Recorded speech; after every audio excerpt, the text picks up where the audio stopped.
All Souls College is the most exclusive college at Oxford University. You can only be admitted entry if you already have an Oxford undergraduate degree and you pass a general paper exam. Even then, only 1 or 2 make it every year. The general paper exams are available publicly, so in this podcast we will see if 3 people who had absolutely no hope of ever being in Oxford can tackle the hardest questions in the world. The hardest question in the world this time is, should we bring back woolly mammoths from the dead? Now, for context, this question is largely about something called de-extinction. Bringing back woolly mammoths is something that some scientists genuinely do think is possible. Joining me is comedian Chris Yates and teacher and artist Esther Tickell. So, should we bring back woolly mammoths from the dead? What's your first instinct? I mean, my first instinct was why the hell not, to be honest with you, man. And to be fair, having looked into it a bit, the scientists that want to do it, you can tell that's exactly what they think as well. None of them are taking this seriously. Like the people who want to do it, they've got all these like justifications for why they want to do it. But it's clear to obvious that they just go, it's going to be badass. Come on, man. That is the primary reason that any of them actually want to do this. It's clearly motivated purely by the fact that it sounds cool as fuck. Yeah, I saw that. I think this is where you're coming with this, Chris. A Yale scientist, he said, all the reasons to protect endangered species apply to extinct ones. That was his main reason, right? So it's just vibes. What do you think, Esther? Well, my initial reaction was the same. It was absolutely fucking yes, we should bring them back. And as I started researching this, I was expecting my answers to only stay as a big fat yes. But actually, I found some scientists who I thought disagreed with de-extinction. And upon further inspection, I am somewhat inclined to agree with them. What swayed it for you? The impact that it could have on our environment, quite frankly, essentially said the moment you bring back an animal from the dead, you make it de-extinct and you make the idea of extinction oxymoronic. We wouldn't be as accountable for our actions. Exactly. I read, though, that the same guy who was purely vibes, he said that it would shift from whining to high fives. And I was reading it. I was thinking, why is this guy throwing shade on like snow leopards?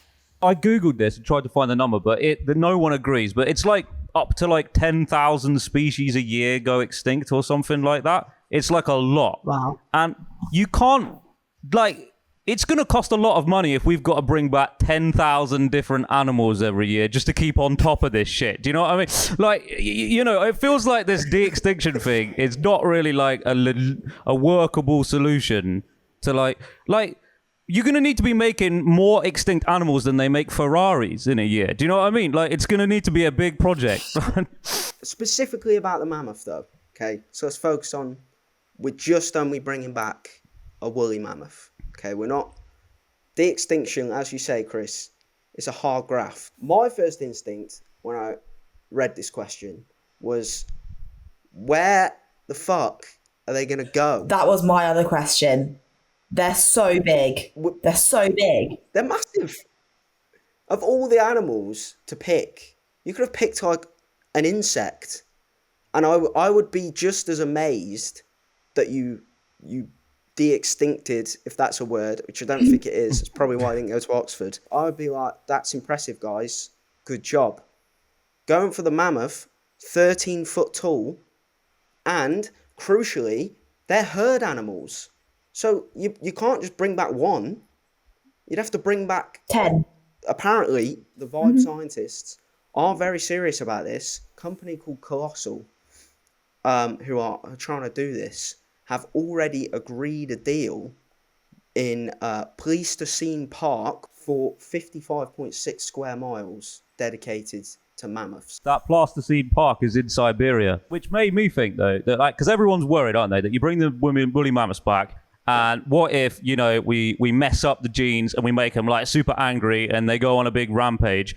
But it's in Russia and no one gives a shit about those guys now anyway. So, like, you know, if anything, this is going to be some kind of undercover mission from the Ukrainian special forces to put war mammoths cruising around That's an Russia, idea. destroying Putin's evil regime. I mean, come on, we've all got to be on board with that. I'd back that. But the problem is with Putin is if you get a mammoth, he's going to want to outdo you, and he'll bring back a T-Rex. That's true. Yeah, King Kong versus Godzilla is going to be a documentary before too long, isn't it?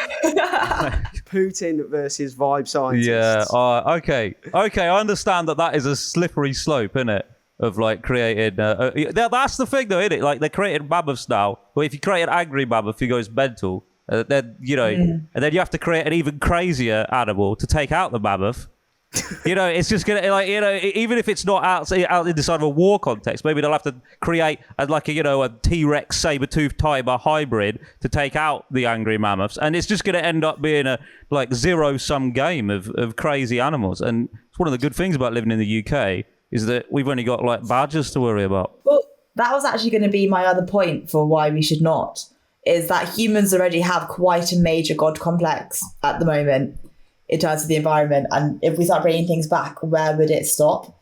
If the people in charge, imagine Bojo was able to bring back things from the dead. Imagine Putin, imagine Trump. It would be the wildest, scariest of time. And you know that they'd bring back some scary shit. Yeah, Bojo would probably bring back Margaret Thatcher. Make her part of the cabinet. Yeah. I think he'd bring back Margaret Thatcher with massive tits. And then 5 of himself. They'd all have so many of them. Yeah. It would be a real problem. I want to go back to the space thing though. 55.6 square miles has been agreed. Okay, so if they make 55.6 square miles available for presumably 1 or 2 mammoths, or even if it was a herd, 15. Okay, when mammoths come back, they're going to breed. How much space are they going to... I mean, if it's, for example, the UK, as has been explained to us many times by our politicians, we simply don't have 55.6 square miles to give to immigrants, especially ones that are 13 foot tall. So we're going to have a whole new points-based immigration system for mammoths, and we'll have to decide which of the ones we'd like to take and which of the ones are unfortunately going to have to go to Rwanda. Which seems stupid to use elephants to create the woolly mammoth and then send them to Africa. Feels like all you've just done is given them unsuitable clothes. Because that's the interesting thing that I wanted to get onto, actually, is the sort of philosophical question of are what the scientists looking to create, is that really a woolly mammoth, or is that some kind of weird Frankenstein hybrid of an elephant where you've just edited the DNA to make him hairy? It is a great point. In my research, I found that there are apparently more than 1 million individual differences between a mammoth and an elephant. And the process that they would actually use is to basically, put a mammoth gene into an Asian elephant and then breed over however much time it takes to create a mammoth. But as you say, it's not going to be an actual mammoth if they do it that way. It is going to be a weird hybrid of an elephant and a mammoth. It might start off with just very, very small tusks, and then as the time goes on, they'll get longer. And what, every time he lies? I don't really know if it's possible. So this is one of the hardest questions in the world because it's a stupid question. I think that's it. The Oxford people, they're saying this sort of question, I think, precisely to make you feel stupid. Because it's a really stupid question. You end up giving a stupid answer. But there's not really another way around it. Even the scientists are stupid about it, to be honest with you.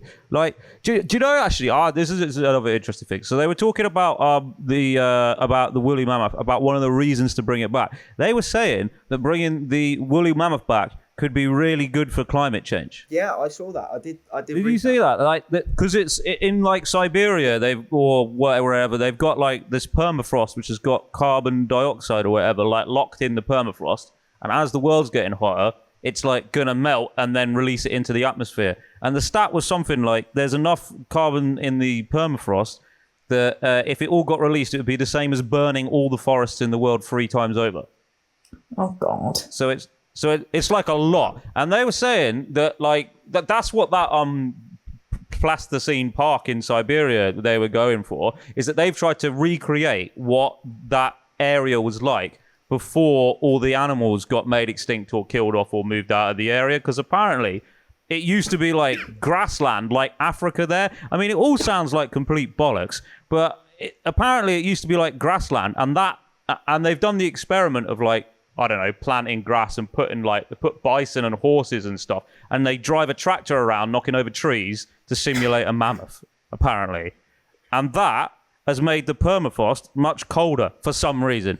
I couldn't understand how it was happening at all. Wow. But that's what they're saying. They're saying if we put mammoths everywhere, then they help to promote the return to grassland in these like permafrost areas, and that means that it melts more slowly. It makes it colder, and therefore we don't all die. I did read that mammoths, so scientists believe, and this is a quote from a group of scientists writing for a publication called Nature, the final impetus for extinction was likely vegetation changes caused by a changed precipitation regime. The mammoths got wiped out by rain. Should we be really bringing them back to save us from climate change if they're going to be wiped out by a little bit of rain? It's not looking good. Yeah, they're no more resilient than a county cricket game. They look tough, don't they? They look like they'd be fine with rain. They've got a coat and everything. Like, it's ridiculous. I mean, I personally, I just wouldn't bring them back. I don't see them surviving in this day and age. Okay, it's a different world now. It's a different world, and I feel for them. Yeah, it's a bit like when people get out of prison, innit? You know, and they're like, and then they don't know how to use a phone, and they're all like freaked out or whatever. Like, yeah, woolly mammoths, very non-social media savvy. You know, there's a lot of stuff that was acceptable to say back in their day that you're not allowed to say now. You I wonder know, if they'd be gathering in pubs, going, "Oh, do you remember the Ice Age? Do you remember the good old days?" Oh, I remember when this was all ice. quality that, wasn't it? I asked, in my part of my research, I asked members of the public their opinions on this, which raised, got a lot of responses, and most of them were a resounding yes. But they raised some interesting questions for me. The first one being, would they be predator or prey? They were herbivores, Yeah, they were herbivores. but because of their size, would they now present a massive threat to much smaller animals to take up the space? And would we be hunting them again? But also, what I thought was the best, and also probably the darkest response, was like, yeah, man, we should definitely bring them back. They would be very helpful in providing food and resources in an apocalypse. We've got a lot of fur to keep us warm, a lot of fat to burn, and meat to eat if the world does ultimately come to an end. It seems a bit harsh to bring them back purely to help us with the apocalypse. Yeah, you're also going to have to live quite near the woolly mammoth in order to take advantage of its apocalypse-related advantages. Because it is basically a walk-in burger restaurant. I understand that. Like, it's a house full of meat. It's amazing. Yeah. But I'm not sure that I want to live near where the woolly mammoths are. So just so that in the event that, you know, there's nuclear Armageddon, I'm able to go and stab up a woolly mammoth for warmth and food. It was definitely the darkest response I got, for sure. I think the real question here is the mental state of that person that you asked, and I'm not going to ask you to remember their name or their details. They were a few pints deep. This man is clearly expecting. He's ready for the apocalypse. I feel like you could have asked this guy anything and he would have related it to the apocalypse immediately. The idea of this is that you have to answer these questions in essay form. I feel like we've delved into the depths of this enough now to maybe form a conclusion. What would your conclusion be, Esther, having been presented with all manner of evidence? Well, I think my main point was the environmental one, and now that's been defunct. I'm reconsidering. I'm reappraising the situation, and I'm actually leaning towards it would be fucking cool to leave your house and see a woolly mammoth. And a big boost for tourism. For Siberia. Yeah. Their tourism trade's really flagging at the moment, to be fair. They need something. They need something. Yeah, they need something to really New slogan: Siberia, enjoy your apocalypse. I think yes. I'm leaning towards yes. Fair enough, Chris. To be honest, I mean, I'm leaning towards why not. It's not a strong yes, but and to be honest with you, it's going to make absolutely no difference whatsoever. I mean, I don't even really like animals at the best of times, to be honest with you.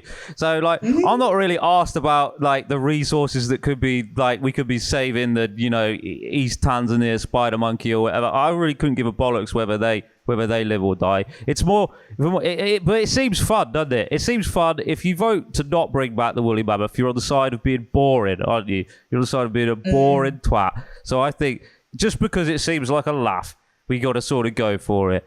And also that the idea of shirtless Siberian Vladimir Putin charging into battle on top of a war mammoth. I mean, I don't know. I've got a semi on just thinking about it. So that's probably the main reason. Well, I am on the boring side, and I'd probably not, for the fact that they simply cannot survive even rain, and we would need so much space for them. Mating season was summer to autumn, apparently, and with global warming, they'd be at it all the time. So we would be overpowered by woolly mammoths before we even knew it. So I am on the boring side, although I will say, Oxford, you don't know what you're missing out on, because we've come to a consensus here, a majority conclusion, that we should bring back the woolly mammoths for surviving the apocalypse and to see Putin ride one into battle.